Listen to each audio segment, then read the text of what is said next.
Hello, what's up? It's Caroline. I am going to answer some questions that people asked. So I'm separating someone's question into two videos because one of the questions connects with someone else's and the other is separate. So this question was, what do you think contributed to your development of an eating disorder? Asked by Megan228. So, great question. I think it was a lot of different things. And I'm 27. The onset of my eating disorder was when I was 11 years old. So that was 16 years ago. But I definitely know that I had issues with emotional eating and binge eating and compulsive eating way before I was 11. So that said, that's a lot of time for me to have reflected on all this and a lot of years of therapy, but I still wonder sometimes, will I ever know exactly what it was? Will I ever know all of the things? And so probably not, but what I do know, and again, I don't know that I can ever be 100% sure. It's not like a math formula, but my qualitative analysis of it is, I think that it became my coping mechanism to deal with perfectionism and anxiety, and I think my parents are really amazing. And are really incredible and supportive and were wonderful parents growing up. But I also think that, my father had a lot of high expectations for me, and I was a really good student, so I think that just became like an excitement and a focus, like, well, if you're so good at this, then you could do this, you could be president, you could be this, you could do. And I think that those sorts of pressures contributed to my needing to be perfect.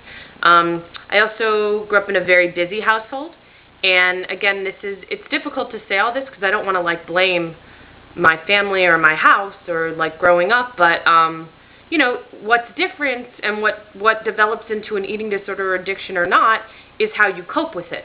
So I clearly just coped improperly with the busy, there was a lot going on, which was also amazing, and I loved that about my house. But it was a little like Grand Central Station, the phone ringing a lot, business calls from my father, other people, friends, it was just a lot going on. And again, none of it was bad, but I think that commotion created a sort of hyper go, go, go mentality, and an eating disorder is about control. So I think that food became my way to control my feelings, my behavior, my life, to maintain some sense of independence and some other from, the excitement going on. And again, this is all really hard and iffy and shady to talk about because I want to again highlight that, I love my family and I'm really grateful for the way I was raised and the house in which I was brought up, but clearly I coped with, little things can traumatize a child, like,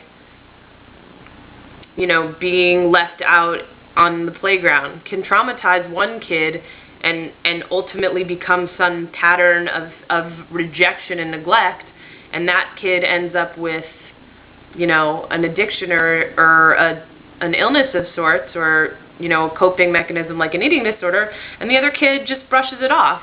And I think that I took a lot of things really seriously and to heart, and it just piled up throughout my childhood, and it wasn't just at home. It was, I was an ice skater, I was a ballerina, I was a singer, and those fields are pressure cookers for eating disorders. Hello, dancers and ice skaters, so it was just, a recipe for an eating disorder, I think. And I was a little overweight as a kid, and I think that's why food and an eating disorder became my coping skill.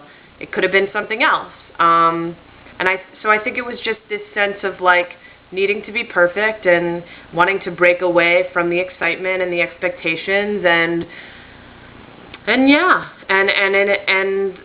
years and years of emotional eating that developed into a controlled mental, or, you know, a mental illness about control, not a controlled mental illness. It is now controlled because I'm in recovery, but the mental illness is about control.